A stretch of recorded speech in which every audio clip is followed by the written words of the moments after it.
মাটির ভেতরে হবে বলে মামা কেন বাঁধো দালান প্রাণ পাখি উড়ে যাবে পিঞ্জর ছেড়ে ঘর যাবে সবই রবে তুমি যাবে চলে বন্ধু বান্ধব যত মাতা পিতা তারা সুত সবই হবে তোমার বলে মামা কেন বাঁধো দালান ঠিক কিনা চলে যেতে হবে কেউ থাকতে পারে কিন্তু এই জিনিসটা আমাদের স্মরণেই আসে এত ব্যস্ততা এত মায়া এত মায়া আটকে আছে এত ব্যস্ততা সকালবেলা অফিস বিকেলবেলায় কাজ তারপরে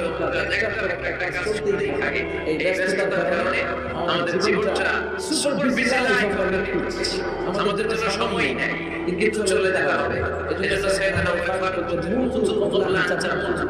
মরার আগে মরো আসিল কবুল আন হাসাব আলাইহিম তোমার সামনে আর তুমি তোমার একটা হিসাব না নিজে হঠাৎ করে মধ্যে লিস্ট করো যে আমি জীবনে এই কাজ করেছি এই খারাপ কাজ করেছি আসলে অবস্থা খুবই সহজ নিজে ছাকার মধ্যে একবার সকাল হয়ে শুয়ে থাকবে বাবা যাই করে ভাবেন না কি হবে ছেলেরা খাতে